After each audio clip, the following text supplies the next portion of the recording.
It happened on a Wednesday evening, the kind that smells like dust and silence in old buildings. I had just stepped out to take the trash, wearing the same sweatshirt I wore when I didn't feel like talking to anyone.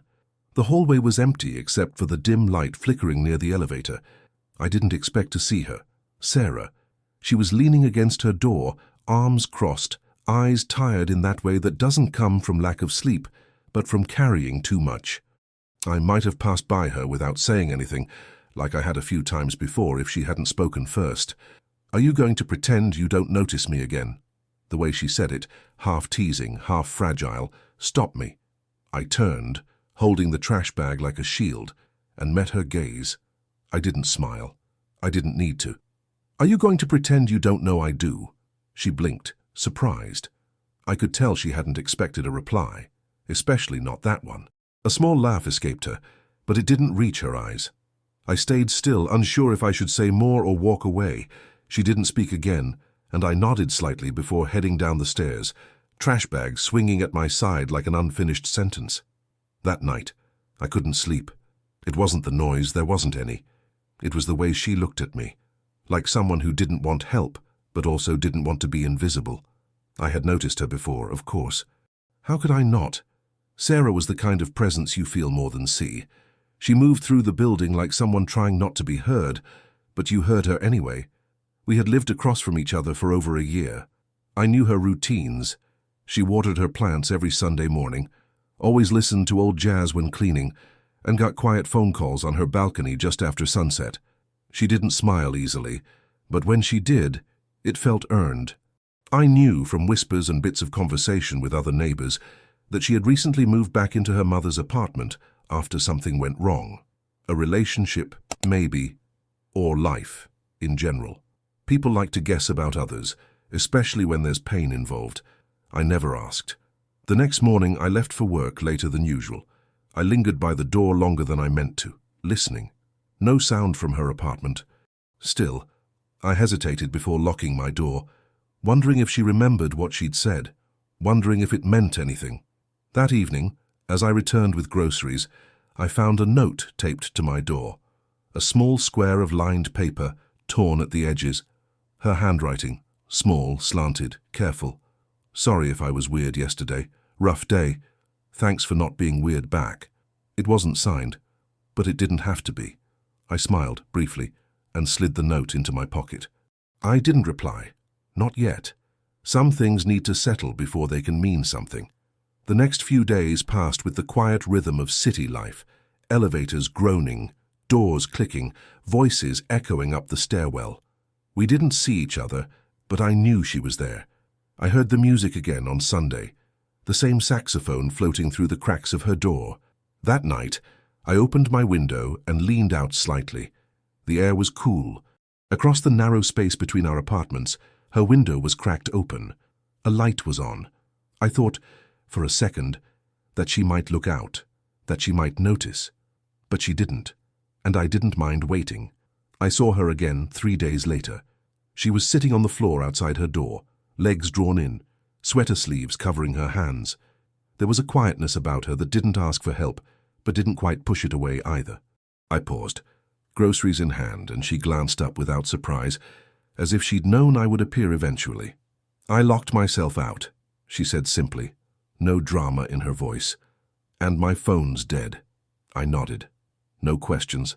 Just unlocked my own door and said, "Come in, until someone comes or you remember where the spare is." She hesitated, not out of fear, more like calculation. Then she stood and followed me inside. My apartment wasn't anything special. Clean, lived-in, quiet. I offered her coffee, forgetting the pot was from that morning and probably bitter. She accepted it anyway. We sat at the small table, the one near the window that didn't open all the way. She kept her hands around the mug, but didn't drink. "You live here alone?" she asked. I nodded. 3 years now. "Does it get lonely?" "No, not really. I think I got used to my own company before I moved in." She looked around, eyes landing on the bookshelf, the records, the plant I kept forgetting to water. "It feels safe in here." I didn't say anything. That word, safe, landed heavier than it should have. "I used to hate being alone," she continued, voice low. When I left my ex, I told myself I'd enjoy solitude, that it would be healing. Turns out, healing's a bit messier than I thought. I didn't pry. I just listened. She seemed to need that more than anything. After a few moments, I got up and offered her something to eat. The only thing I had was bread and a stubborn toaster that always burned the edges. She took the plate I handed her and smiled when she saw the toast. "Perfect," she said, even though it clearly wasn't. We ate quietly. The silence wasn't uncomfortable. It had a kind of agreement to it. Two people who weren't trying to fill space, only share it. "I found the spare key," she said eventually, patting her pocket with a dry laugh. "It was there the whole time." I didn't tease her. I just walked her to the door. "Thank you," she said, then added, almost as an afterthought, "for not asking too many things." "That's not how I work," I replied. She tilted her head slightly. "No, I guess it's not." She stepped into the hallway, and I thought that would be it. But before she crossed to her door, she turned back. "Do you ever get the feeling," she said, "that some people only talk when they think they're being heard by someone who won't leave?" "Sometimes," I said, "but more often, I think people talk when they don't feel watched." She smiled, a real one this time. Then she was gone. I stood there a while longer before closing the door. The coffee pot still sat on the counter, untouched. I poured what was left down the sink. That night, I didn't hear music from her side, but I slept easier than I had in days.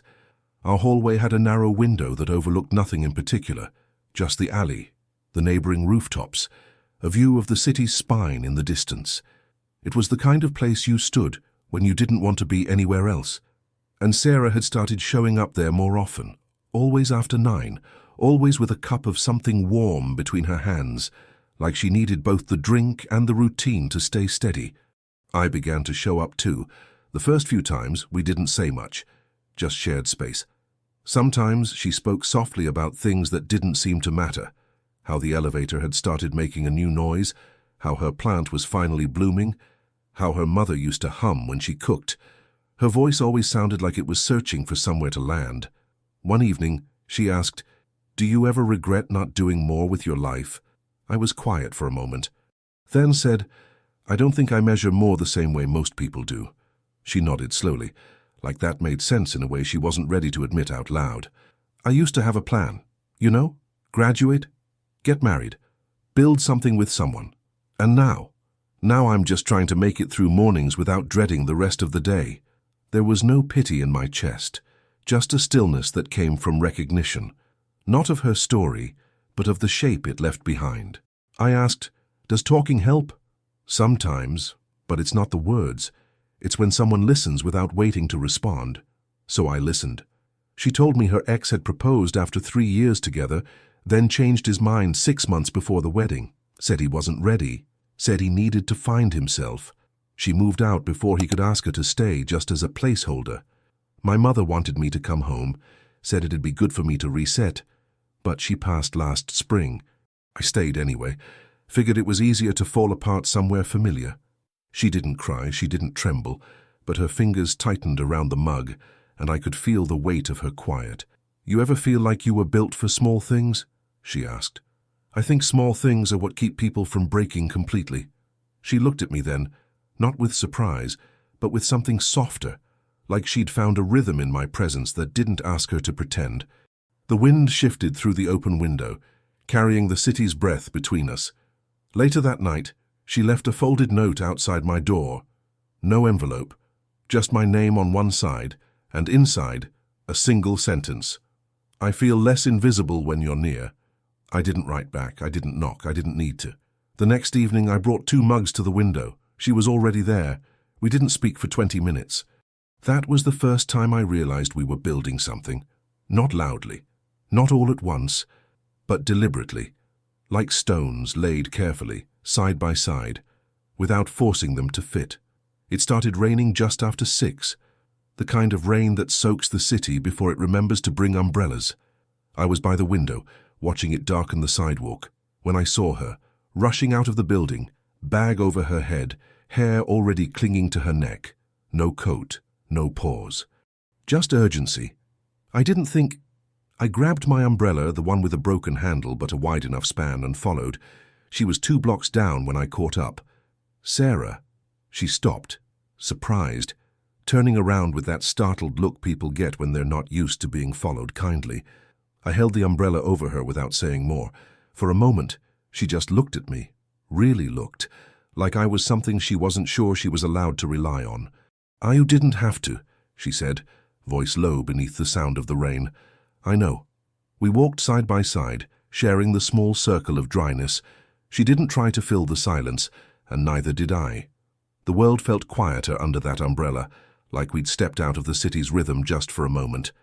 At the bus stop, she glanced at me, then at the street. "I hate this route," she murmured. "It takes me past too many places that used to mean something." "Then maybe you need a new route." Her laugh was soft, almost accidental. "You make everything sound simpler than it is." "No," I said. "Just less dramatic." She tilted her head, curious. "Is that how you live?" I try. "Doesn't always work, but it keeps me from drowning in what-ifs." The bus came. She hesitated before stepping forward, then turned back. "Do you want to meet me here after work tomorrow?" I nodded.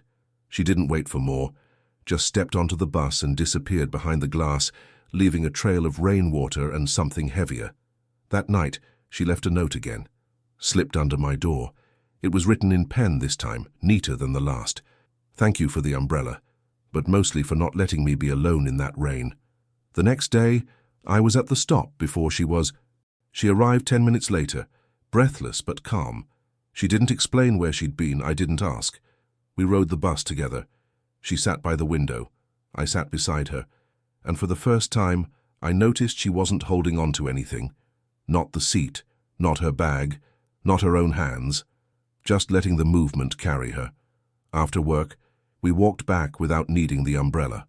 The rain had stopped, but the streets still glistened, like the city had been rinsed clean. Outside our building, she paused. "You ever feel like you're learning someone in pieces?" "All the time."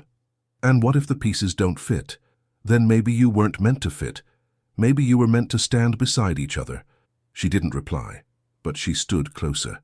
That night I left the umbrella by her door, not as a gift, as a sign, something shared, not owned. It was a Sunday evening when she knocked. Not the hurried kind of knock that expects urgency, but the hesitant kind, as if she wasn't sure whether to follow through.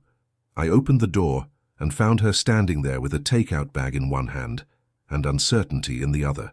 "I ordered too much," she said, "and I don't feel like eating alone." I stepped aside without speaking. She walked in like she'd done it before, even though she hadn't. Not like this. We sat on the floor, plates balanced on books, drinks sweating onto mismatched coasters. She talked more than usual, not with excitement, but with a quiet kind of release, like someone who had been holding their breath too long. "I don't know how to be by myself without wondering if I'm being judged for it," she said, somewhere between bites. "Like, if I'm not actively moving forward, I must be doing something wrong." "You're allowed to pause," I said. "I know. I just don't know how to be okay with it." The food was simple, but the moment wasn't. We sat in the golden lull between honesty and vulnerability, where the weight of what's unsaid hovers just above the surface. She asked about my past, not to pry, but to understand. I told her pieces, never the whole, not because I was hiding, but because some stories are better offered in slow, deliberate portions.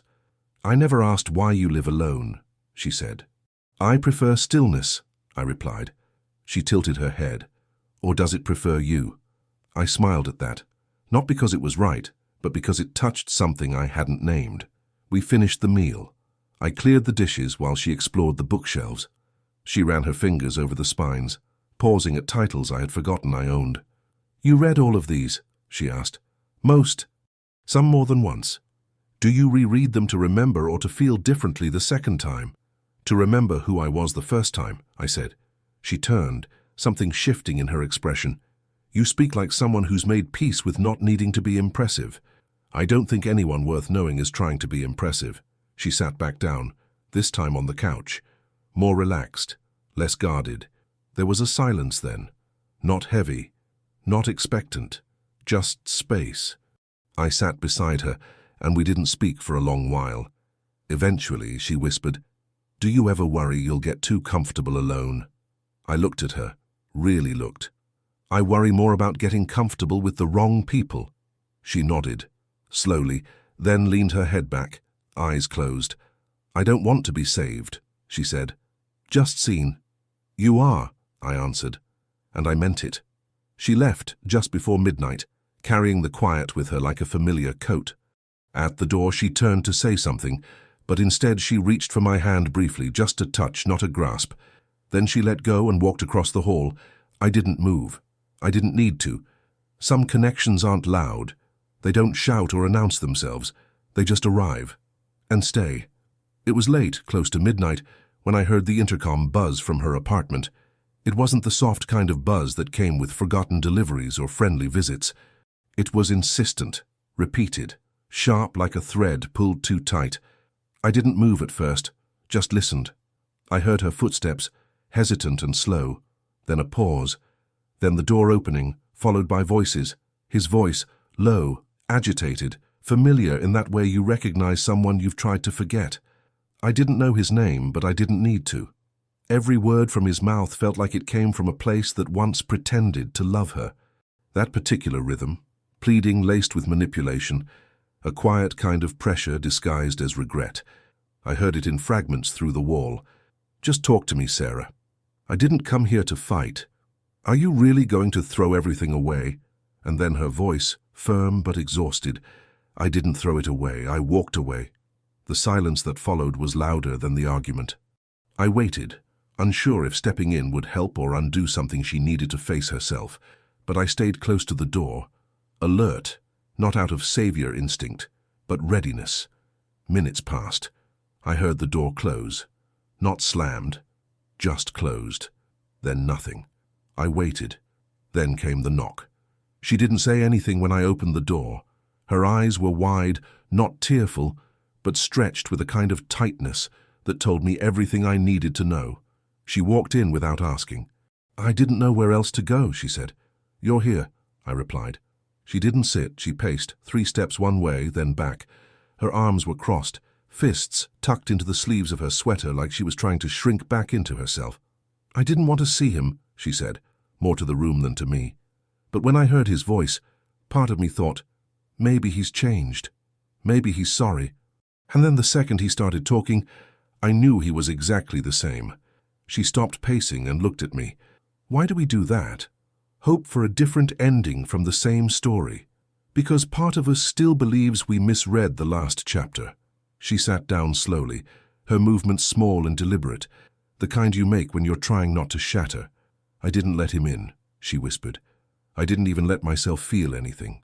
But now I can't stop shaking, and I don't know why. He didn't do anything." "He didn't have to," I said. "Sometimes memory does more damage than presence."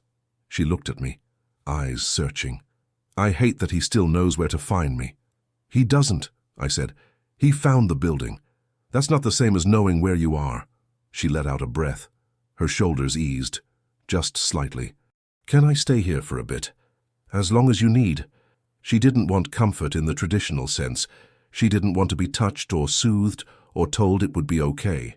She wanted space, silence, and something solid nearby. So I sat across the room, not speaking, not looking directly at her, just existing alongside her unrest. After a while, she pulled her legs up onto the couch and rested her head against the backrest. Her breathing slowed, and her eyes drifted shut. Not sleep, but something close. A temporary surrender. I stayed awake. When she eventually stood to leave, it was without ceremony. No apology, no explanation, just a look. "Thank you," she said. And this time it carried weight. A kind of acknowledgement that came not from what had been said, but what had been offered. I nodded. She crossed the hall and disappeared into her apartment. The silence returned, but it wasn't the same. It had been altered, occupied, and I didn't mind. The first time she mentioned the balcony, it was offhand, like she wasn't sure if it was worth saying aloud. "I haven't stepped out there in months," she told me one evening as we stood by the hallway window. "It used to be my favorite place. Now it just feels forgotten." She didn't ask for help, but I offered anyway. Let's fix it, I said. Nothing big. Just enough to make it yours again. She hesitated, then nodded. We started the next Saturday. The sun was out, pale and unsure, as if reluctant to fully commit. Her balcony was small, chipped, covered in dust and leaves that had collected like quiet regrets. There was a broken chair in one corner and a rusted railing that creaked when touched. I brought tools. She brought coffee. We worked in companionable silence, interrupted only by the occasional question or laugh when something went wrong, like when I dropped a screwdriver over the edge and we watched it fall 5 stories into the alley. "It's not about the furniture," she said after a while. "It's about having a space that doesn't remind me of how long I waited for someone to share it with." I didn't answer, not because I didn't have anything to say, but because some truths deserve room to echo. She cleaned the floor while I sanded the railing. We repotted a few plants, the ones still holding on from her mother's collection. She found a wind chime in a box by the door and asked me to hang it. "You think this is silly?" she asked, watching it sway in the breeze. "I think it sounds like something coming back to life." That made her smile. We took breaks often, not because we were tired, but because the act of building something slowly gave us space to talk in fragments.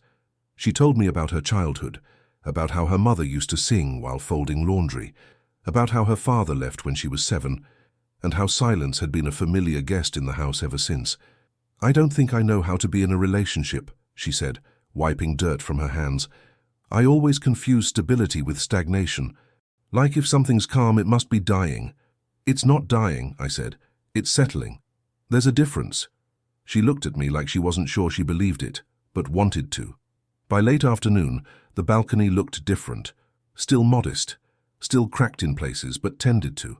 There were 2 chairs now, a small table between them, and the wind chime catching the light. We sat for a while after it was done, sharing the first stillness of the day. "Feels strange," she said. "Having a space that's mine again, that isn't holding grief."